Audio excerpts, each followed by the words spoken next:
Geopolitics and Empire is joined by Lee Slusher, who is an international strategic security expert with over 20 years of analytical and operational experience supporting the U.S. intelligence community and special operations, as well as the private sector. Welcome to Geopolitics and Empire, Lee.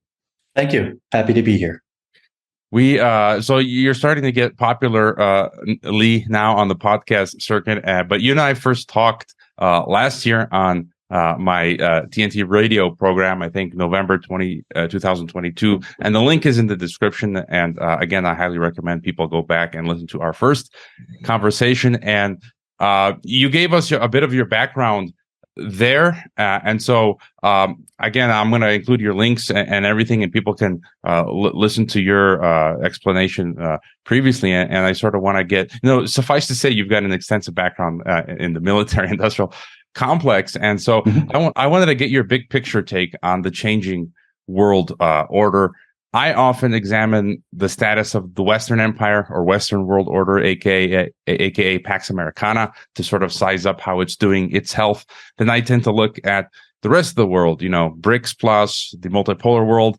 And then I look at things like wars and military conflict, globalism, elites, and technocracy. But maybe to start, to get your assessment of the state of things in the U.S., EU, NATO sphere. There's economic problems, the debt ceiling, dollar inflation, hyperinflation. There's the threat of balkanization of the U.S. that's being talked about. And I think some conservatives are even falling for this idea, Christian nationalism and national divorce. And for me, I think it's always an elite tactic to balkanize and divide nations and powers. And we're even getting a little banana republic with the establishment going after Donald Trump with this senseless lawfare, while corrupt officials like the Bidens seem to have immunity. So maybe to start with your thoughts on the overall health of the West and what you see going on there. Sure. I would judge the overall health of the West as poor. The status quo that, some might say it began after World War II, but I think we could focus more specifically on the post-Cold War era. That status quo, the architects and administrators of that worldview, they're failing. And what we're watching now is the pieces of the system that they built fall apart, some slowly, some not so slowly. So I think the clearest place to observe that, of course, is in Eastern Europe, in Ukraine, with the war there. I've written about it quite a bit. That was just a fool's errand on an unbelievable level. So Russia is building up a tremendous military force after having gone in too light.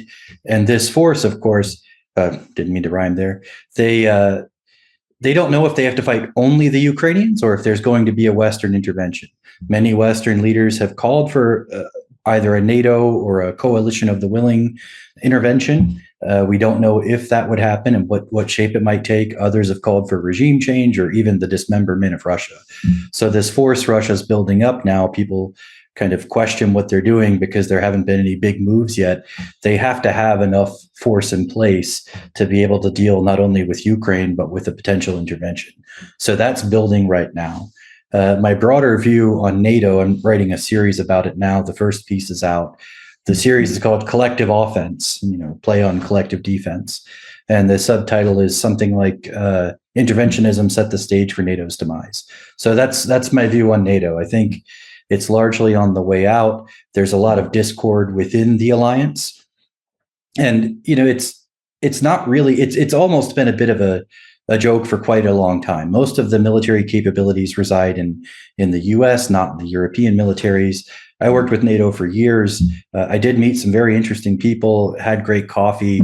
It was all fun, but it wasn't much of a military alliance. It was the US and then some token elements from European militaries that are so denuded over the past 30 years that they can't really do much. Now, there are very skilled professionals in those armies. There just aren't that many, and they don't have the stuff they would need to conduct any extensive operations on their own. And the US military, of course, has problems of its own. So this could take several shapes. I I don't know whether there's some kind of precipitous end, when the Ukraine calamity finally comes to an end. If, we see all of these protests in Europe, do governments change and then people, individual countries start to pull out? I don't know. Is it the end brought about by some kind of clash, some escalation in the war, and then people decide they don't want to participate? I don't know. And the third possibility is that over a longer period of time, it just becomes something other than what it was, right? It could be a Western Roman Empire kind of thing. But I think NATO has seen its heyday, and I really have similar views on the EU. I think I know you and I have the same opinion of the EU, but I'm more concerned with the opinion of the people in the EU. And I think when we look at the typical problems people mention about expanding too fast, and some of the migration, and there are issues over sovereignty and to what extent the culture and identity of individual nations should continue versus an ever greater union. I think those dangers are greatly understated, at least among the establishment. And then when we look at the primary draw of the EU, at least to me, for many people, was economic. I mean, in the aftermath of the Cold War, of course, people wanted to be pulled in to the winning side, the prosperous side. Nobody wants to be in this country that's like the land that time forgot. But that economic draw, I think, is under severe strain. So Germany, of course, is the economic powerhouse of Europe, and its economy was largely predicated upon this steady supply of cheap gas, which came largely from Russia.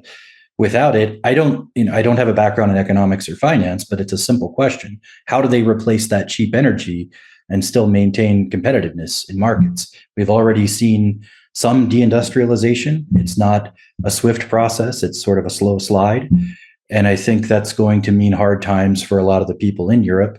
And with that, and along with some of the other troubles, I think the appeal of it is, and its ability to help some of its member nations, will decline pretty markedly.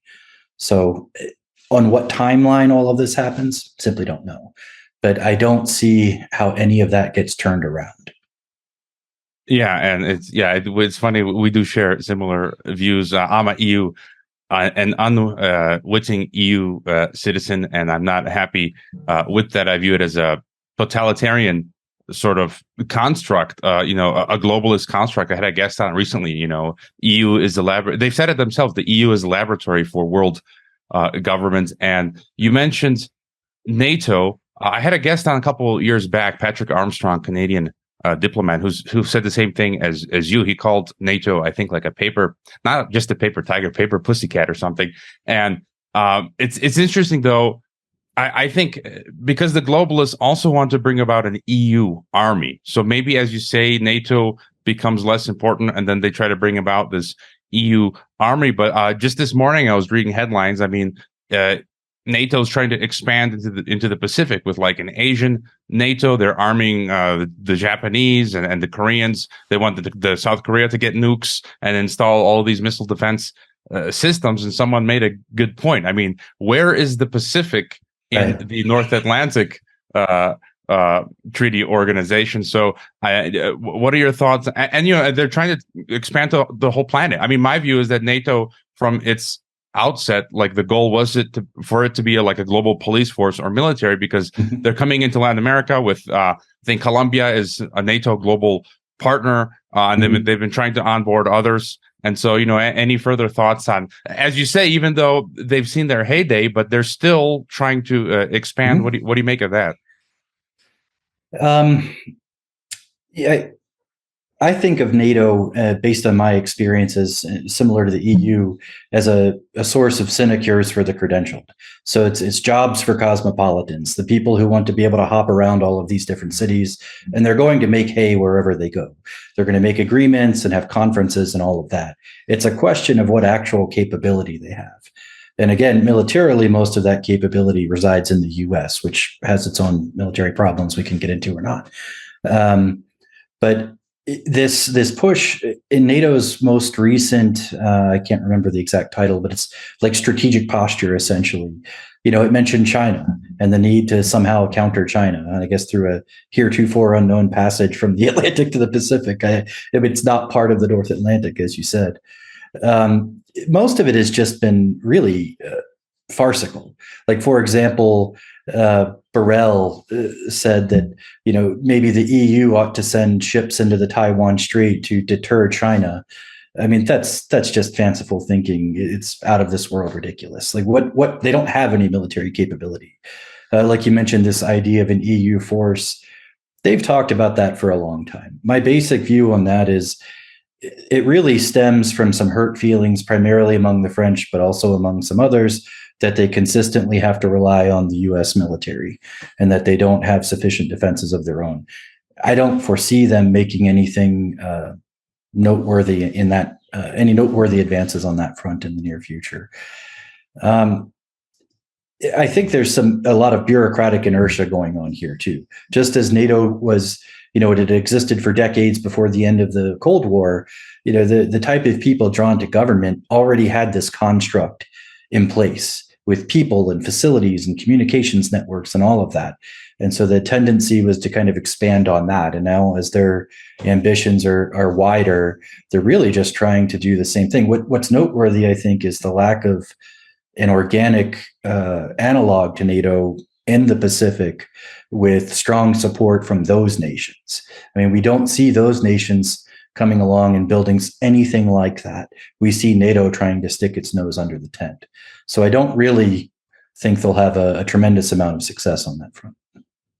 Maybe to jump back to Ukraine and Russia for a moment, and as you sort of mentioned, we don't know exactly if things will escalate or whatnot, but maybe to get your thoughts on what I'll call like the new Russian order. And we follow a lot of the same people, and I try to follow different sources and get different perspectives. But recently, what's been interesting for me, I've been listening to some Russian nationalists who are very critical of Russia, because in the Western alternative media, they kind of seem to be, I feel, exaggerating or hyping up Russia's status or power. And then you have Russian nationalists who are pro-Russia, but they see a lot of corruption, maybe in some cases ineptitude and weakness in Russia. Recently, we had the head of Wagner Group, Prigozhin, come out with these crazy videos where he's yelling at Shoigu and Gerasimov, what do they call it? The ammo hunger. Shell hunger, 70% they're missing, and things like this. How would you sort of assess, the state of Russia now, and maybe going forward if they win in Ukraine? How powerful do you feel Russia, Putin, and company are? Sure. Well, I agree. First, that you said the West tends to inflate the threat when they say things like, "Oh, Russia won't stop in Ukraine; they'll keep going, throughout Europe and elsewhere in the world." That's nonsense. When we talk about capabilities, we also have to talk about limitations, because they're two sides of the same coin. In terms of Prigozhin and all these other people, I really wouldn't pay. Broadly speaking, I don't try to read too much into a single incident, whether it's something like that, a speech, a meeting, an attack. Most of those incidents don't have much broader significance. But in this case, my best guess is that it was just more deception. Fill the information space with nonsense. Make people think about that. Ukraine then sent more soldiers into the meat grinder after that. So that's my take on what he did down there. As far as the nationalists, there is a bit of a tradition of using some of the more extreme Russian nationalists as kind of trial balloons to test public sentiment, or to see like how far could the Kremlin go in a particular direction. And so some of those people are allowed to operate, I think, for that purpose. Say something that's more extreme than what the Kremlin is doing, and then kind of gauge if that's what the people want. I think Russia's power is primarily in Russia and along the periphery. In terms of its ability to really coerce. So, and beyond that, for example, the deployment to Syria was a pretty heavy lift for them in terms of an out of area operation. So I think they remain largely focused domestically and along the periphery. And then maybe to move to their partners, China, Xi Jinping and company, and there's talk again of Taiwan becoming a new Ukraine. I think Biden's going to send 500 million again to Taiwan. Again, and I'm reading things like special operations are being prepped for. Headline literally said for like a Ukraine style situation in Taiwan. Last month I was in LA at a conference titled World War III, the Early Years. Brigadier General Robert Spalding spoke there, and it was interesting where he said that, and he was a DoD guy in China. They sent him there, and he was saying that basically the U.S. cannot. There's no time anymore for the U.S. to sort of remilitarize conventionally. China is speeding ahead. And on Taiwan, he said that it's like we can't do anything. The best we could do is evacuate Taiwanese. I mean, that's kind of what he was saying. And so what thoughts, if we put Russia aside and DC seems to be focusing more on China now, what are your thoughts on what's going on with the rise of China and possible military conflict with over Taiwan? Well, I'll focus on Taiwan first because I worked there off and on for a few years with their defense folks. I agree with what Spalding said, and it probably angers some of my old colleagues for me to say that publicly, but we don't have the defense capacity we used to. We don't have the defense industrial base we used to have. We've more or less exhausted many of our capabilities just supporting Ukraine. And when we look at why, think back to World War II when Detroit got basically turned into a giant munitions factory. And the same was true of other factories all over the country. Well, we don't have many of those factories anymore. We've gotten rid of a lot of our manufacturing. So even if we were to enact the Defense Production Act, we don't have the same industrial base to support that kind of production. But also, we're in this inflationary, debt-ridden environment where how much are we going to print? And because it would be a monumental amount, far more than we've spent on COVID and all the rest. Are the people actually even behind that? I mean, it's one thing when you turn on the news and you see people bickering about, foreign places. Americans, unfortunately, have become used to that and to our forces being elsewhere. But we simply don't have the capacity, just look at it logistically. Even if we were to invoke the Defense Production Act and start ramping up and building up supplies, it would take a very long time to have enough just to initiate a conflict, much less to sustain one. And then we look at geography. I mean, it's an island roughly 100 miles off the coast of China. Our power does not reside in East Asia. I'm aware of the challenges China would do. Let me say first, I don't believe China wants to invade Taiwan. They want eventual peaceful reunification. I think they certainly would invade if we were to provoke them in that direction, because China is near and dear, or Taiwan is near and dear to China, much like Ukraine is to Russia. So I think if there's militarization there around the island, I understand it would be a really heavy lift for the PLA. They haven't been to war in a long time. They haven't conducted this kind of operation. Amphibious operations are incredibly difficult, and on Taiwan, even more so. But I really think that ultimately the advantage is theirs. I mean, there's no land border across which to funnel weapons, not that we even have the same volume of them anymore, or that we could even produce them quickly anymore. So I think on that front, it's really just very dangerous nonsense. As far as, I think there really needs to be some kind of accommodation. Like what is their role in the world and what is ours? Because thus far we operate a lot without really sound strategy, and in particular without strategy that matches up with our capabilities. And just another aspect of everything we're looking at. I mean, you just mentioned some of the military capacity that we have or don't have, geography, and then another big part that plays into all of this, of course, is the economic, the dollar status as world reserve, where, again, if you don't have that, you don't have the military part. And there's this de-dollarization that we see going on. I just read yesterday, Pakistan wants to buy Russian oil or energy in Chinese yuan. Russia was having troubles with the Indian rupees. They've got nowhere to put the rupees, or that was a problem. So they are having issues, the multipolar world. And some people say, it doesn't mean the dollar is going to disappear. It'll just maybe mean it'll be one currency among many. And I don't think it necessarily means that if the dollar is replaced, the yuan will become the world reserve. Maybe the Chinese don't even want that. Maybe we won't have a world reserve, or maybe it'll fall to like a international institution like IMF, SDR, special drawing right or something. But what do you make on the economic front, the de-dollarization process, and then the ganging together of the rest of the world, basically BRICS plus, multipolar world, global south, and the rhetoric. We're seeing a lot of rhetoric coming from the third world or global south that has for so long been bullied by the West, and now they're becoming more and more confident to speak out against the West. You had an Indian billionaire recently say the dollar is economic terrorism and so forth. So what are some of your thoughts here?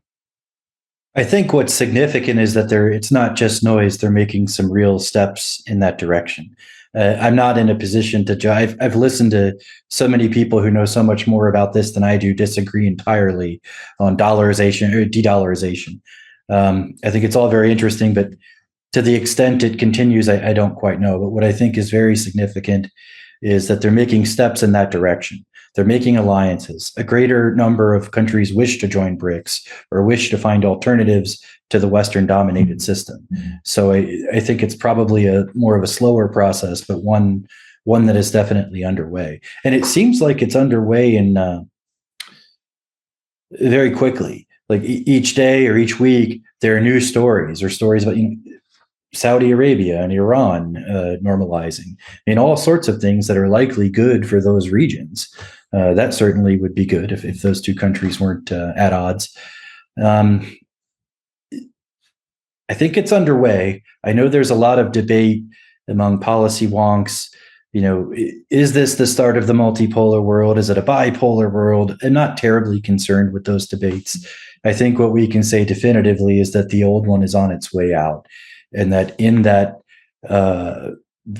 void, all of these countries are trying to build something of their own.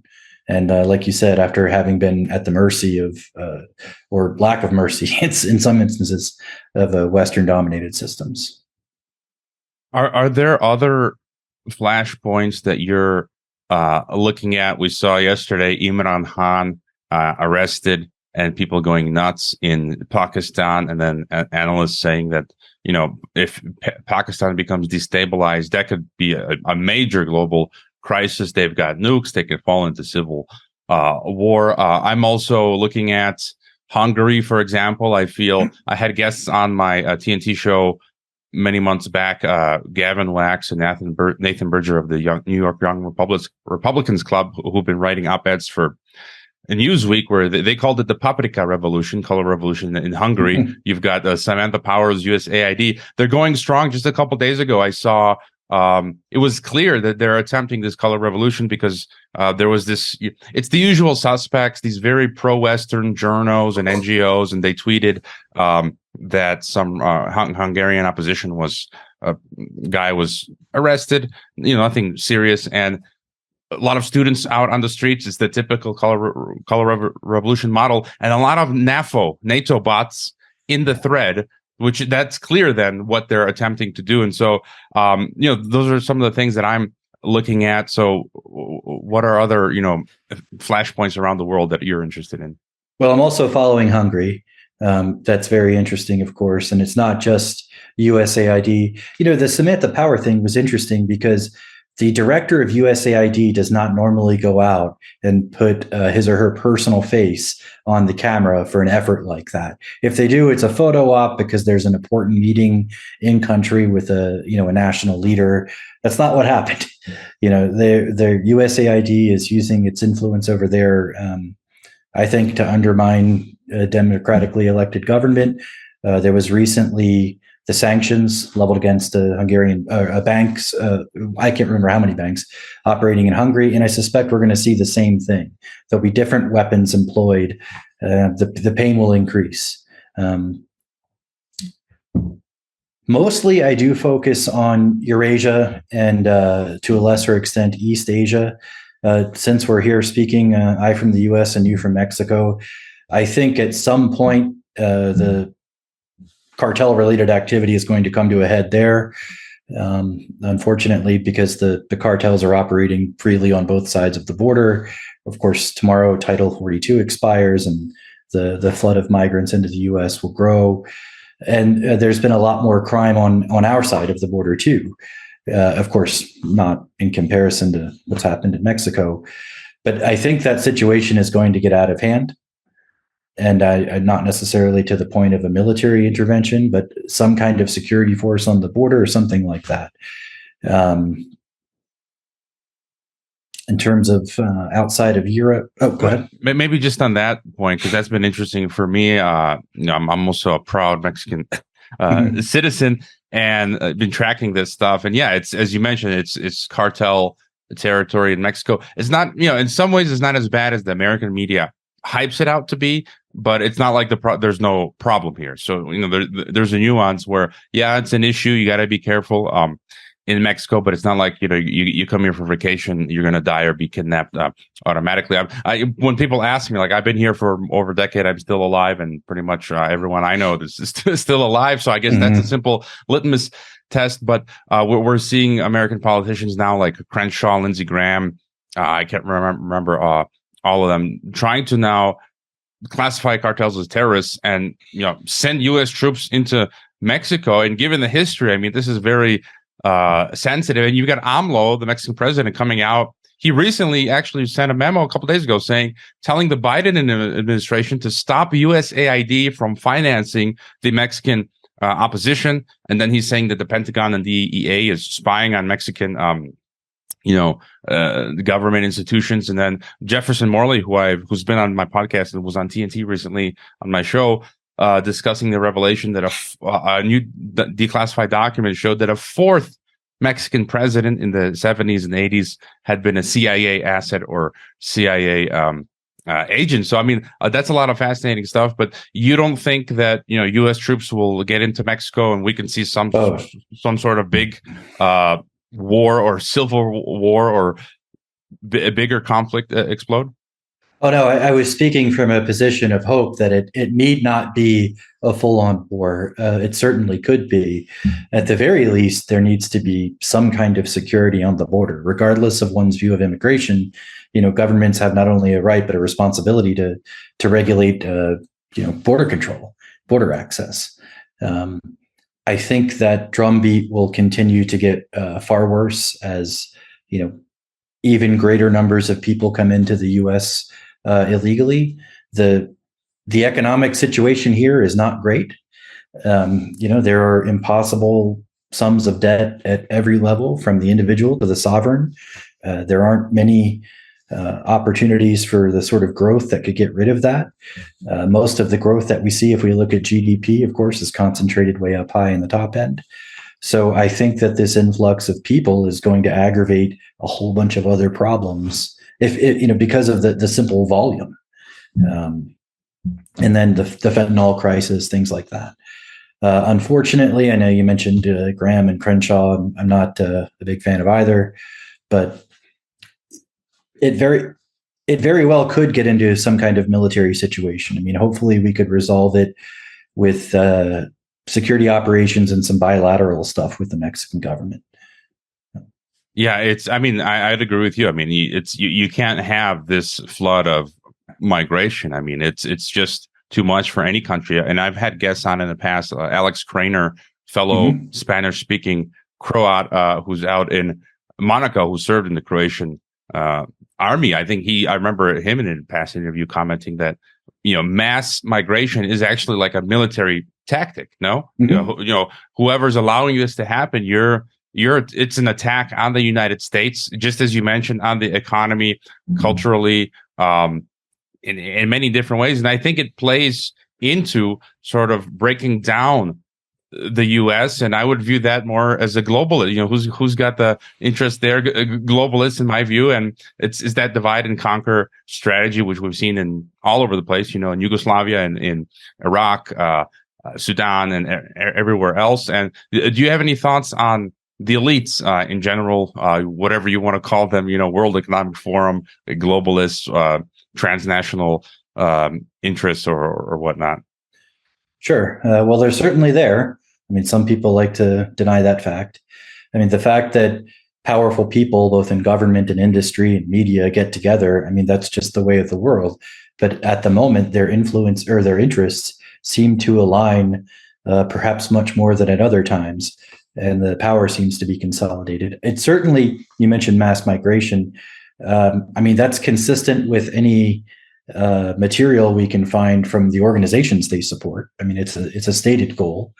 I think there are, hope I don't insult anybody, very compassionate people who probably serve as useful idiots to that end in the activist community, whose hearts are in the right place, but perhaps not their heads. Yeah, I only recently, around the time of the pandemic, started to get more into the content that you speak about a lot.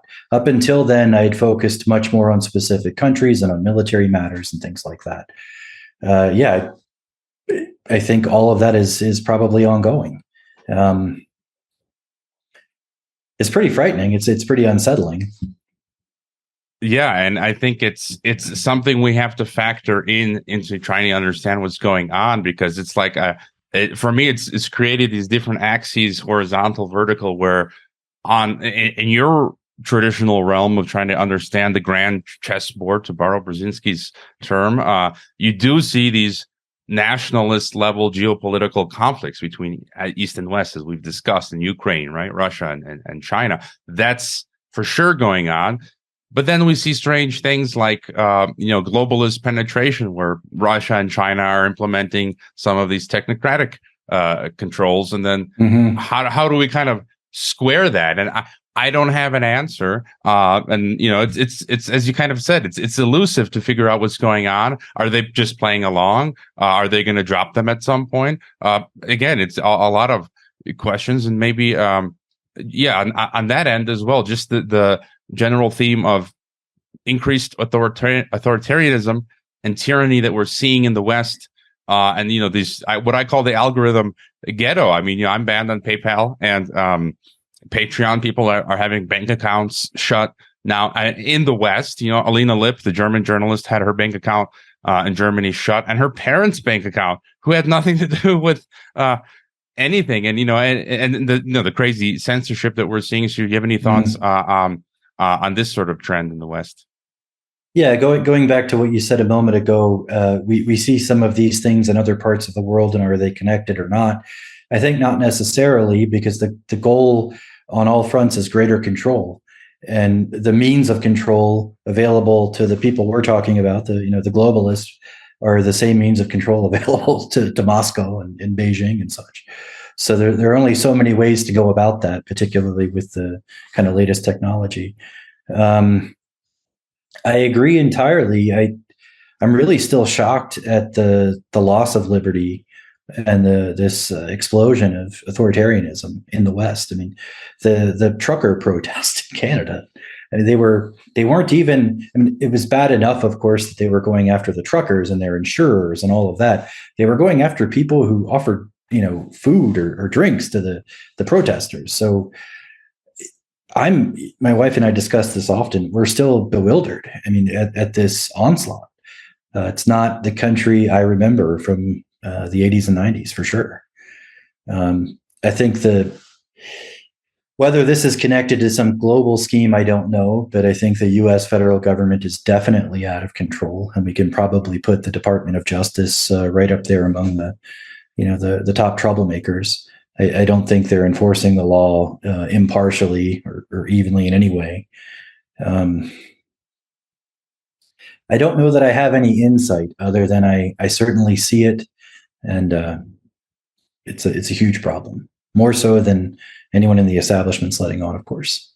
Yeah, I've been to Canada many times, spent months there, and just after what happened, as you mentioned, with in the recent years, I've been completely turned off. I've got absolutely no desire again to go to Canada. I've met so many Canadians that have fled to Mexico. I've interviewed a whole bunch of the Canadian pastors, Pawlowski on the podcast on TNT, Pastor Hildebrandt, Daniel Bulford on my TNT show, former RCMP, whose job was to protect Trudeau. He quit because he refused to take what I call Pentagon juice. And then I guess going forward, if you got any final thoughts, it seems like you think we're going to avoid World War III or nuclear escalation, or what are your thoughts? No.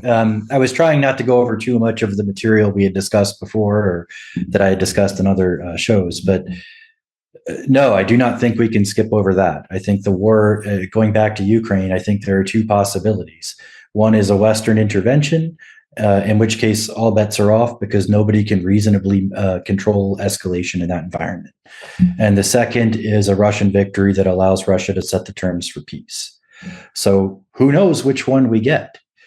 So no, I'm not rosy on that front. And in terms of this sort of tide of tyranny in many places, I don't see a whole lot stopping it. I don't think it's getting better. It's certainly getting worse here. I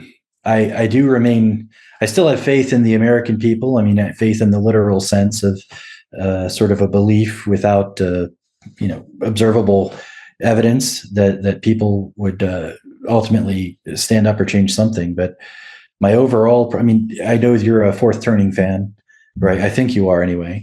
Got the book behind me somewhere. Yep, yeah. I do too out there. Yeah. So I think that pretty accurately describes the period we're experiencing, or at least that framework is good for examining it. And it says it can go one of either ways. Like it can get, there can be a cleansing or it can get much worse.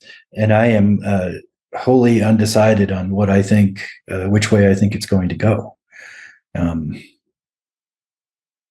Yeah, that's a fair assessment, and I feel the same. Like, there are other commentators, podcasters out there who are more firm on their projections, but who can really tell the future? To that extent, and just on Ukraine, maybe that latter scenario you painted, we might be moving towards that. We had globalist Kissinger come out just a couple of days ago saying, maybe we'll start having talks by the end of the year with the Chinese involved. So that's some hope there, no? Well, here's what I think of what's going on there. The West, with the U.S. at the lead, has been just lying nonstop about the war, about Ukraine's ability to win the war, which they never had such a capability to begin with. And eventually that lie wasn't going to hold. So if you go back to January, when there was that big meeting of all the contributing countries at Ramstein in Germany, all the stories in the media were, this immense weapons package. Surely with this, it'll push Ukraine over the top. A couple months later, it's, we don't know if we can keep supplying all these weapons. And then a couple months later, it's, this next offensive or counteroffensive might be make or break for Ukraine. So I think they're clearly trying to sensitize the population to the fact that the ultimate outcome isn't going to be the one they promised. As long as there isn't a Western intervention that leads to who knows what, it'll be Russia settling the war on its terms. And so they're trying to sensitize us to that. That's still it's a positive thing. Hopefully we get out of this without Dr. Strangelove, nukes going off. Any final thought for us? And then if you want to tell us where's the best places we can find your stuff. No, like you said, I was recently on some other shows and talked about the similar things, but in much greater detail. My website is lee-bt.com. So lee-b as in Bravo, T as in Tango.com. My Substack is deep dive with Lee Slusher, .substack.com. And then I'm on Twitter, Lee Slusher. I can't remember my exact handle offhand, but make sure you have it.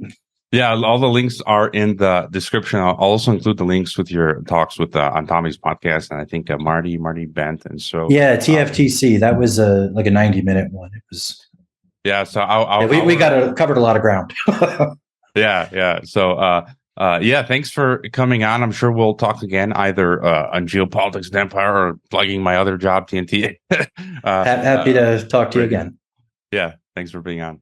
I hope you enjoyed this Geopolitics and Empire podcast. The website is geopoliticsandempire.com, and I encourage you to sign up for the free email list that goes out with each podcast and every weekend with a collection of news headlines. The newsletter and website are our last lines of defense. we're being censored and deplatformed. It's nearly impossible to find Geopolitics and Empire on the Google search engine. We've been blacklisted.